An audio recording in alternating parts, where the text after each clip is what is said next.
CovertCast, which is, as we just said, a system designed to use live streaming services like YouTube to evade internet censorships.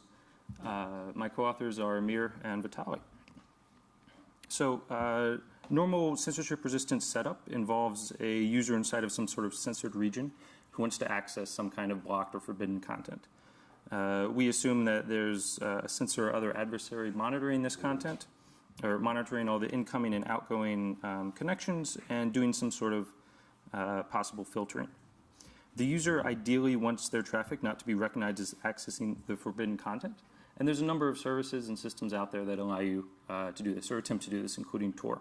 However, oftentimes on closer examination, it's easy to detect what these censorship resistant services are. So when thinking about this problem, we asked ourselves what other systems existed that were allowed to cross the boundaries of these censored regions. And there are a fair number of them. Some of them include encryption, and so we decided why not use those and hide our content inside of that. Specifically, we looked at live streaming video services, which are things like YouTube and Twitch TV, that have high bandwidth encrypted communication, allow us to scale effortlessly and are free. And so we designed CovertCast to broadcast websites through these live video streaming services. So as I said, these services are things like YouTube and Twitch that allow you to upload a live video and people can watch it in real time. This is different from the normal YouTube videos where you'd upload it and someone would come around a week later and watch the video. When you watch the video on these services, you're watching it in real time or very close to real time. So YouTube allows you to live stream anything or almost any sort of content. For example, in 2016, Coachella concert was viewed by over 21 million people. This was a live stream of the concert. YouTube also supports password-protected and invite-only live streams. Twitch TV is the other really popular, really well-known live streaming service.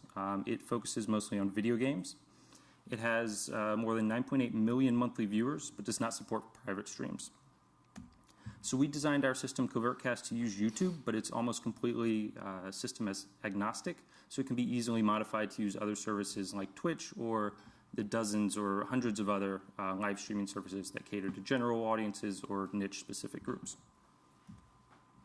So how does a live streaming service work? Well, a broadcaster records a video of themselves in real time and uploads it using a protocol like RTMP, or the encrypted version of RTMP, RTMP-S, to these live streaming services. And then any number of clients can connect to this service and watch the video as it happens. What we'd like to do is replace the dancing frog in the previous slide with some sort of censored or forbidden website, in this example, BBC News. However, just replacing the dancing frog doesn't quite work because it's a video of the website. So it's almost static, the user can't interact with it, and this isn't any good. So instead, what CovertCast does is it downloads content from these websites, the HTML, JavaScript, images, etc. It modulates this content into images and uses these images as frames in a live streaming video that it uploads to YouTube. Then any client can watch YouTube, demodulate these images back into the original content, and interact with the website as normal. So this is an example of one of the images that we use for our video frames. It's 720 by 1280 pixels. It's composed of these thousands of colored squares. Each of these squares is 8 by 8 pixels and encodes 6 bits. We put 2 bits in each of the color channels. So we investigated using more than 6 bits here, but when you upload an image to YouTube or one of these other services, there's some slight degradation in quality. We think due to format changes or compression on the back end. So what you're actually uploading to YouTube isn't quite what you're seeing on the other side, which is why we're encoding in these color channels, but why we're sort of limited with how much we can encode or put inside of them. Now, given 720 by 1280 images and 8 by 8 pixel blocks, we get about 14,000 colored blocks per image. And with 6 bits per block, that's around 86,000 bits per image. But you've probably noticed the asterisk here.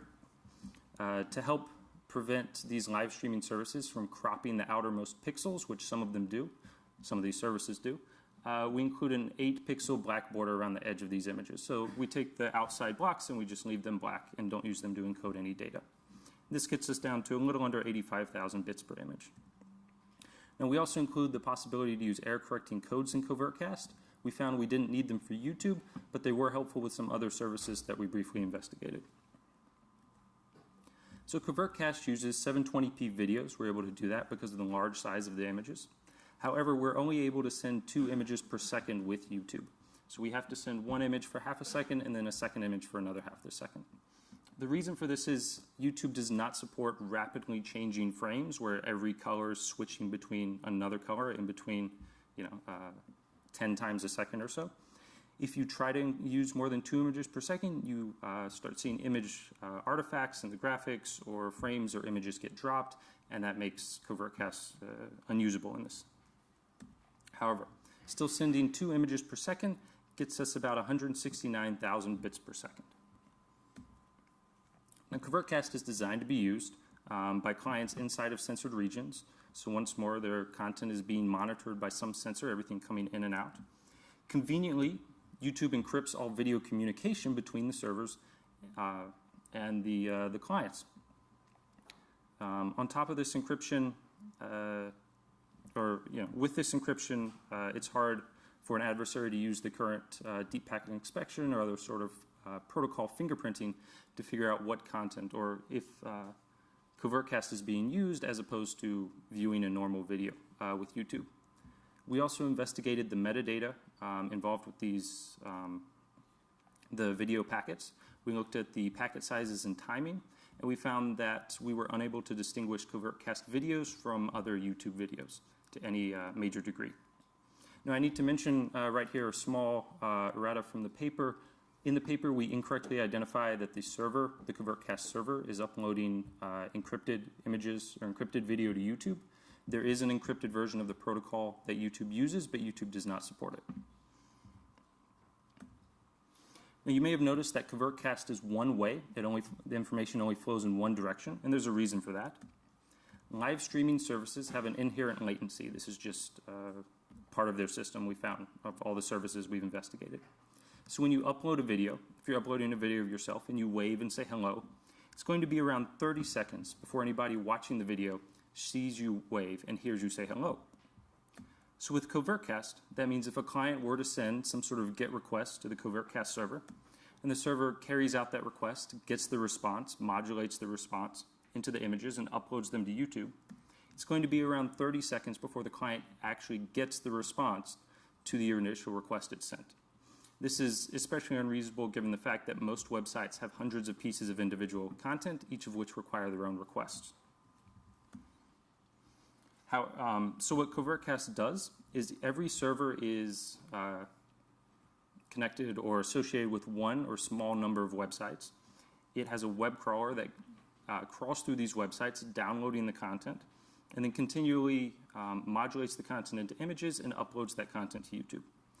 A client continually monitors the video connection, demodulates the content, or demodulates the images into content, caches it locally, and then can respond locally to any request from the browser on the client.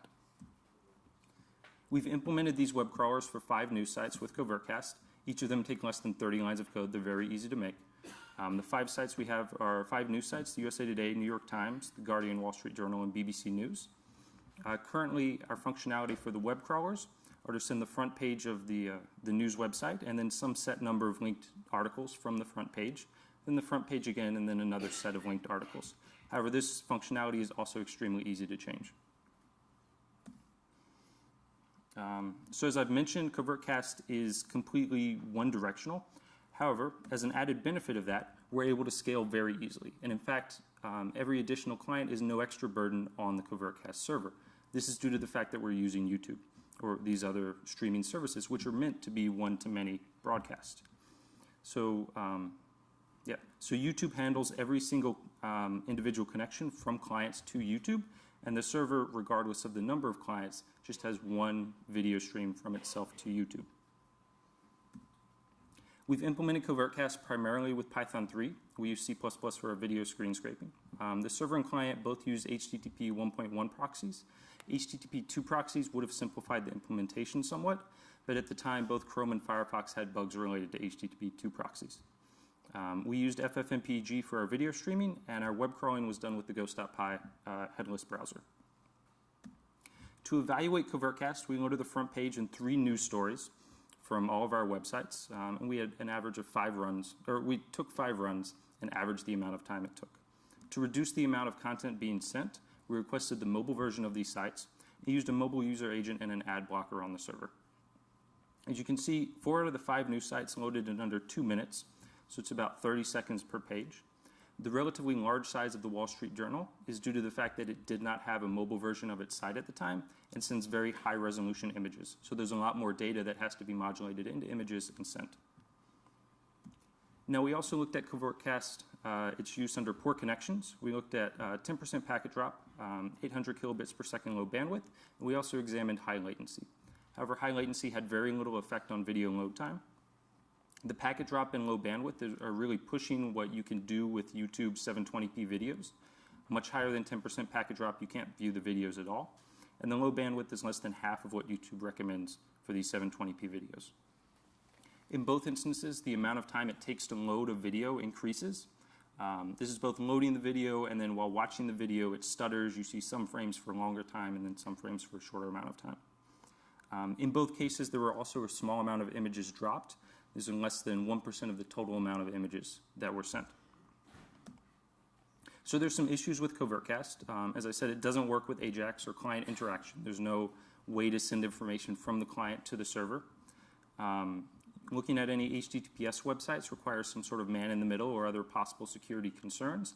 However, as it's mostly passive browsing, this probably isn't too big of an issue. And then finally, it fails with some sites that use dynamic image loading.